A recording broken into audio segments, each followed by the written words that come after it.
dance. We call it b-boying. Well, dance is you're supposed to hold your partner and dance. We said, no, you can dance by yourself and get it on. They called the turntable an appliance. Their appliances became our instruments. You could take any piece of physical matter and reinterpret it to match your consciousness. Any piece of physical matter, anything that has physicality to it, anything, the only reason you see it like that is because you've been trained to. Grade school education, Christopher Columbus discovers America. Oh, right, did he really?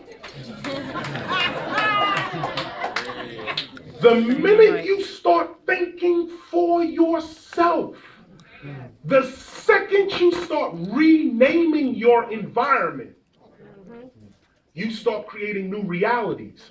Go back to Gibagi.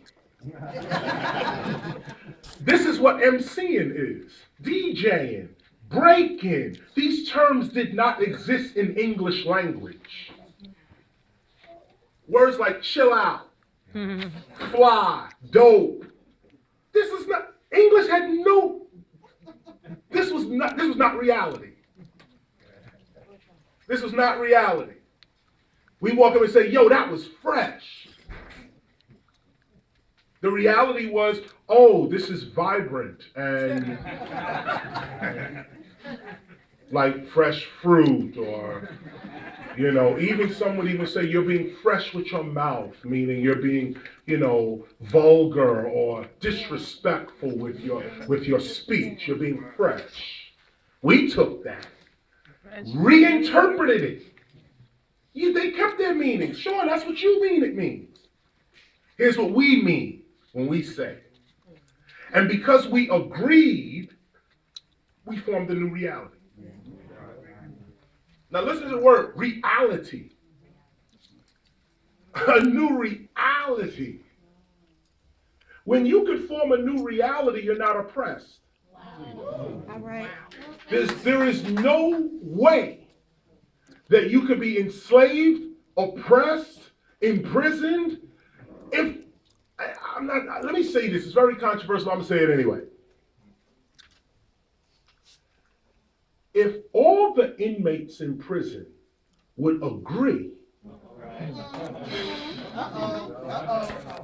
just agree. If all the inmates in prison, we're not in prison, we in college. Let me start dealing with my brother like a student, my sister like a student. The entire judicial system would collapse. It would collapse. The judicial system is based on the fact that we agree with their terms. We agree that prison is a place you don't want to be.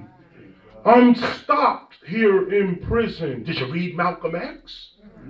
He wasn't stopped in prison at all. In fact, he said prison was the best time of his life. He found himself in a place where you're supposed to lose yourself. If we would just agree with each other, we create new realities. This is what hip hop is in its core. The core of it is through perception, through what we call things, how we look at things. We create the reality we want. Now, use myself as an example here. There's no school for KRS One. Where did I come up with that? Knowledge reigns supreme. What the hell is it? What?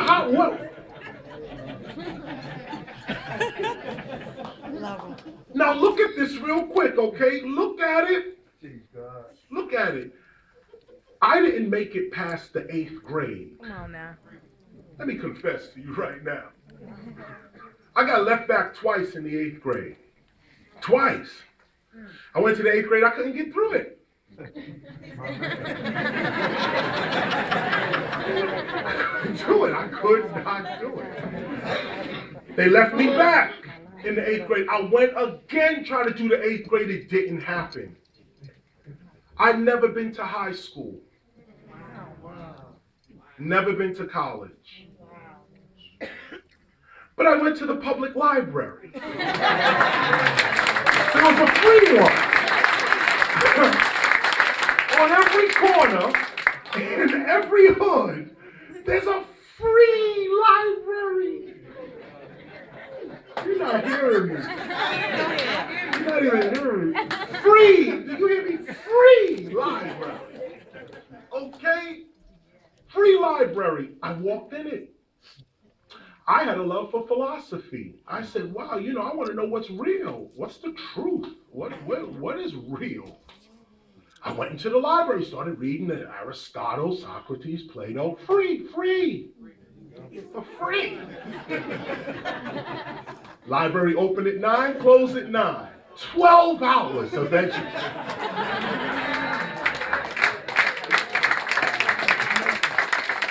When I got done with the public library, in fact, to be honest with you, it was the Brooklyn Public Library at Grand Army Plaza in Brooklyn. If you've been to Brooklyn, you know that. Just go to that library and laugh. Just like walk past and just laugh every once in a while. That's where I was. That's where I was right there. And I mentioned this, I'm talking about perception and reality here. I'm not even a high school dropout. I never made it to high school. Okay, I went to the public library and studied everything I wanted to know. Now I teach at Yale. Wait a minute, don't clap. You're destroying our children.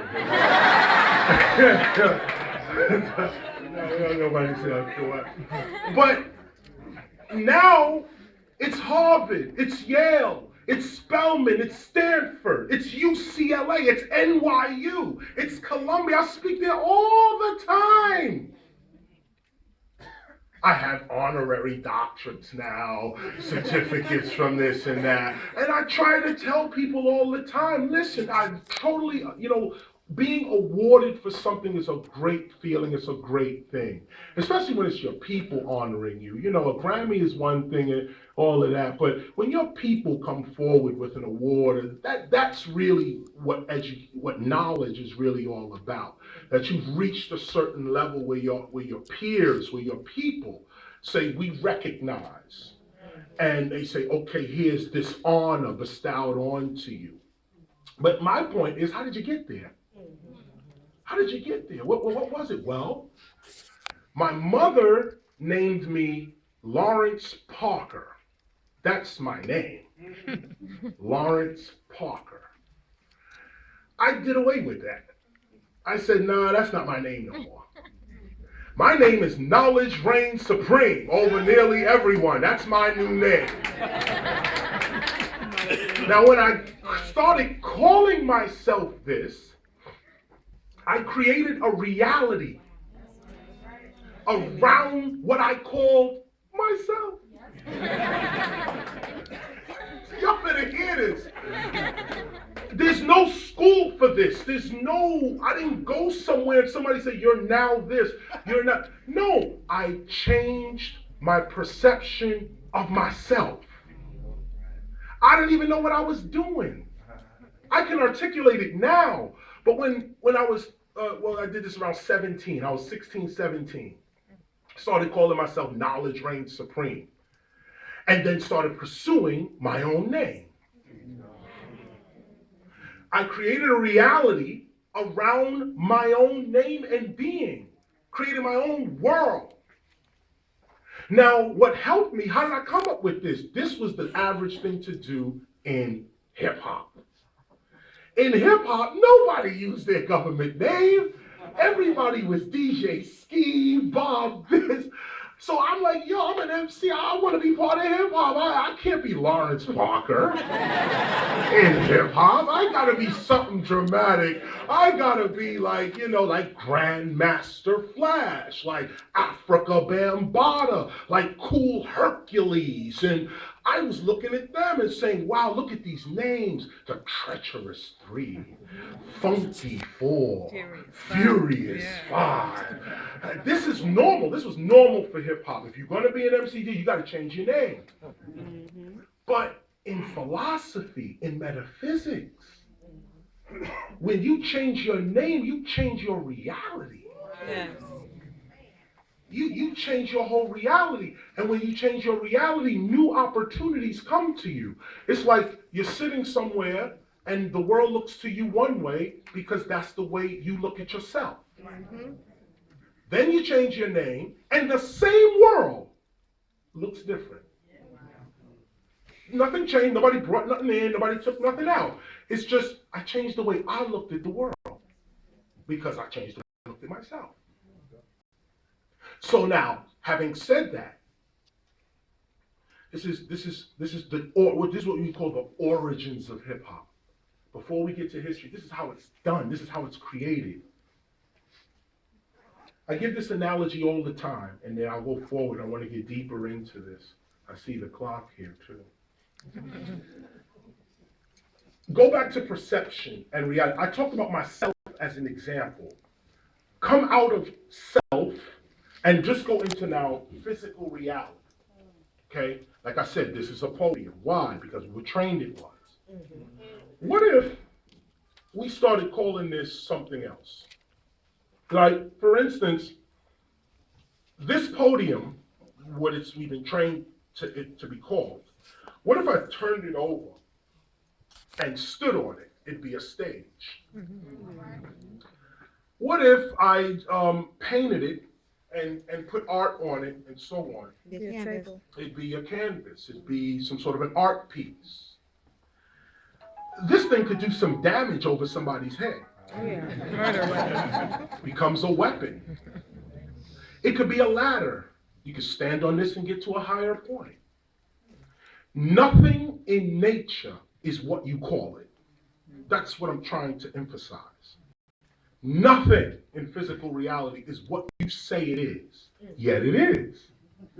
What you say it is what it's going to be. But the only reason you could do that is because whatever you say it is not really what it is. I mean, I know that sounds crazy, but look, this is the truth.